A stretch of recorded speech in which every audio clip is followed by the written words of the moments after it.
Wanted to go ahead and document this. I haven't seen this anywhere on the YouTubes, but I had a clutch problem on my 2011 GSA and wanted to sort of document how I'm going to go about fixing it.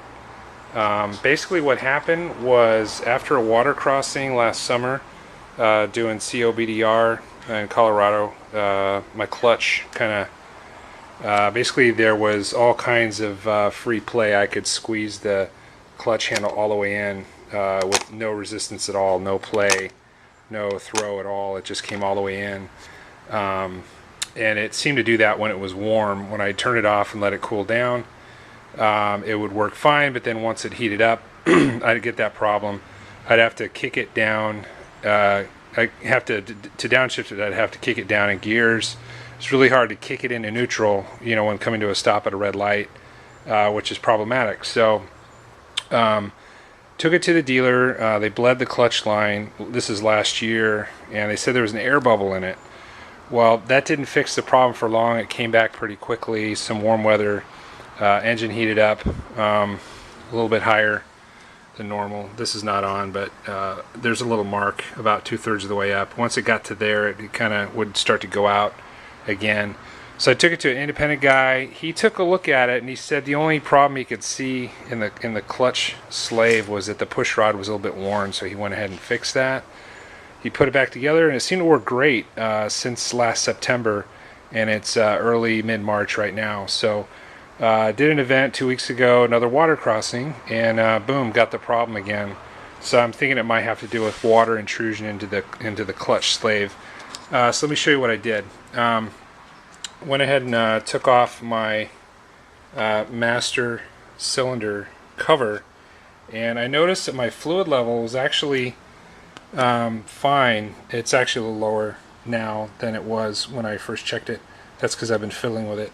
And also the fluid is very dark in color, which is not good. It indicates contamination.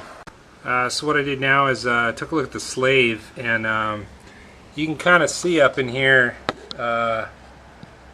can you see that? Let me see.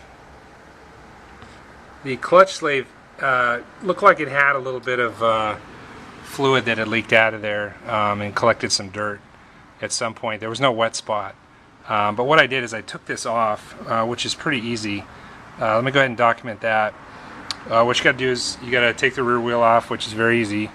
You take the exhaust pipe off, which is also very easy. And then you got to take the rear shock out, which is actually not that hard. It's a T50 Torx here and up top as well. You just take them both off. Comes right out. You kind of have to get this little trick here. To get the Torx in on this bottom one, you have to put a strap like this or whatever to raise the final drive up to give you clearance to take that out. Shock comes right out, no problem. Okay, so I took the clutch slave out. There's just two bolts right here, one there and one on the other side. Came off very, very easily, no problem at all. And I took it out and taking a look at it. That doesn't look good at all. And in here, doesn't look much better.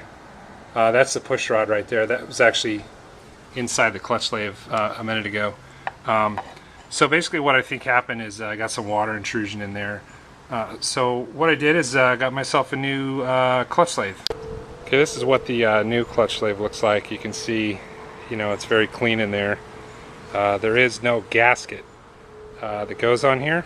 There's no fluid in here, so there's no gasket. But I'm just wondering if that had anything to do with how water got into there.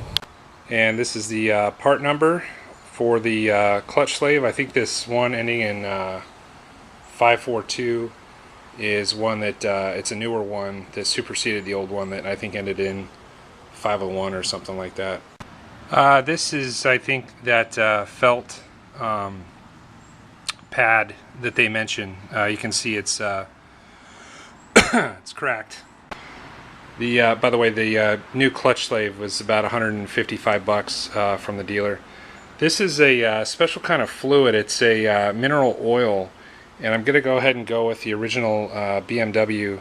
It's called a Blue V10 hydraulic clutch fluid, and there's the part number for you. Hopefully you can see that. This is about 26 bucks for 16 ounces. Wanted to give you a couple alternatives here. I also heard that for clutch fluid you can use this stuff called Magura Royal Blood brake fluid. Actually, you can get this in a bike shop, and you can see by the name Magura that should be familiar because you'll see the name Magura on the clutch slave. It's the same manufacturer. It's basically hydraulic mineral oil.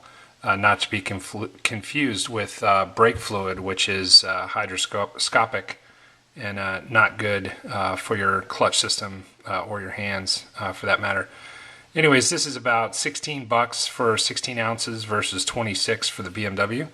And then there's also, you can always get this generic mineral oil USP, at the drugstore. I wouldn't go with that. I went ahead and got the BMW stuff. I don't know if it's because I'm stupid or what, but I just wanted to trust that spec. There's a lot of conditions we ride in: temperature and pressure, vibration, and I just thought, it's made to spec, so I don't mind spending that much more money on it. I figured I got the whale foreskin suit, so why not? And I also got 4 new crush washers for the clutch line. 2 go on the top and 2 go on the bottom, and it's probably just a good idea to replace those when you or when I get done flushing out the clutch lines and the master cylinder and all that. I'm going to use some brake cleaner on that. Okay, this is kind of cool to watch. I just what I did is I got this